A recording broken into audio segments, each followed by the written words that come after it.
দেখতে দেখতে কিন্তু গরম চলেই আসলো। আর গরমের দুপুরে হালকা পাতলা কিছু খেতেই কিন্তু আমাদের বেশি ভালো লাগে।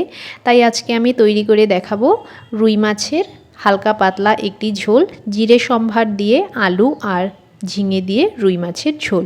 এটি খেলে মনও ভালো থাকবে এবং পেটও ঠান্ডা থাকবে এবং কোনো অসুবিধে হবে না। তো চলুন দেখে নেওয়া যাক কীভাবে তৈরি করি। প্রথমে এখানে 4 টুকরো রুই মাছ নিয়েছি। মাছগুলোকে বেশ ভালো করে ধুয়ে পরিষ্কার করে নিয়েছি। এবার মাছের গায়ে লবণ আর হলুদ দিয়ে মেখে নেব। মাছের গায়ে লবণ হলুদ দিয়ে মেখে নিলাম। এবার মাছগুলোকে ভেজে নেব। মাছ ভাজার জন্য কড়াইতে তেল দিয়ে তেলটাকে বেশ ভালো করে গরম করে নিয়েছি। এবার মাছগুলোকে ভেজে নেব। এদিকে দুটো আলু এমন লম্বা লম্বা টুকরো করে কেটে নিয়েছি আর একটি বড় সাইজের ঝিঙেকে এভাবে টুকরো করে কেটে নিয়েছি। আলু আর ঝিঙে দিয়েই আমি তরকারিটা তৈরি করব। মাছগুলোকে এপিট ওপিট করে বেশ ভালো করে একটু লাল লাল করে ভেজে নিয়েছি। দেখুন মাছ ভাজা হয়ে গেছে। এবার মাছগুলোকে তেল থেকে নামিয়ে নেব। মাছ ভাজার পর যে তেল বেঁচেছিল সেই তেলের মধ্যেই দিয়ে দিলাম 1/2 চামচ পরিমাণ কালো জিরে। কালো জিরেটাকে একটু ভেজে নেব। কালো জিরে ভাজা হয়ে যাওয়ার পর আলুগুলোকে দিয়ে দেব। প্রথমে আলুগুলোকে একটু ভেজে নিতে হবে। আলুগুলোকে প্রথমে একটু ভেজে নিচ্ছি। আলুগুলোকে 2 মিনিট সময় নিয়ে ভেজে নেওয়ার পর এবার দিয়ে দিচ্ছি ঝিঙে।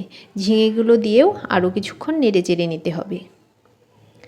ঝিঙে দিয়ে আরও 2 মিনিট সময় নিয়ে নেড়েচেড়ে নিয়েছি। এবার দিয়ে দিলাম 1/4 চামচ পরিমাণ হলুদ গুঁড়ো, 1 চামচ পরিমাণ জিরের গুঁড়ো আর 4টি চিড়ে নেওয়া কাঁচা লঙ্কা। এখানে কিন্তু শুকনো লঙ্কার গুঁড়ো ব্যবহার করতে পারেন। আমি যেহেতু হালকা পাতলা একটি ঝোল তৈরি করছি তাই 4টি কাঁচা লঙ্কা চিড়ে দিয়ে দিলাম।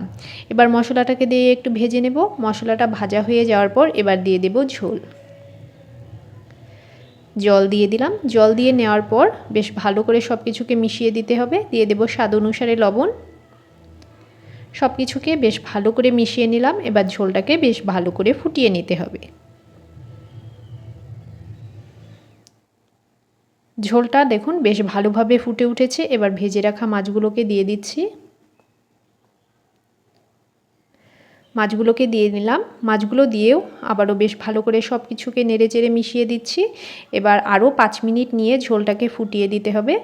ঝোলের মধ্যেই কিন্তু এখন সবজিগুলো সেদ্ধ হবে। আরও 5 মিনিট সময় নিয়ে ঝোলটাকে ফুটিয়ে নিয়েছি। এবার দেখে নেব সবজিগুলো সেদ্ধ হয়েছে কিনা। দেখে নিচ্ছি ঝিঙে সেদ্ধ হয়ে গেছে। আলুগুলোও কিন্তু দেখে নিতে হবে। আলুগুলোও দেখুন বেশ ভালোভাবে সেদ্ধ হয়ে গেছে। সব কিছুই বেশ ভালোভাবে সেদ্ধ হয়ে গেছে, একদম রেডি। এবার নামানোর আগে সামান্য একটু গরম মশলা দিয়ে দিলাম। এবার নেড়েচেড়ে নামিয়ে নেব। গরম গরম ভাতের সঙ্গে এভাবে তৈরি করে খেয়ে দেখুন, খুবই ভালো লাগবে। হালকা পাতলা এভাবে ঝিঙে আলুর ঝোল কিন্তু খেতে মন্দ হয় না। গরমের দুপুরে কিন্তু জাস্ট অসাধারণ লাগবে। একবার তৈরি করে খেয়ে দেখুন। আর দিন দিন যে গরম পড়ছে, হালকা পাতলা ঝোলটাই কিন্তু আমাদের পেটের পক্ষে খুবই ভালো হবে। আর যদি রেসিপিটি ভালো লেগে থাকে তবে একটি লাইক করে দেবেন, কমেন্ট করে জানাবেন কেমন হলো। আর এভাবে তৈরি করে খেয়ে দেখবেন, খুবই ভালো লাগবে। মুখেরও স্বাদ আসবে আর পেটেরও ভালো হবে। তবে আমি আজকে এখানেই শেষ করছি। ধন্যবাদ।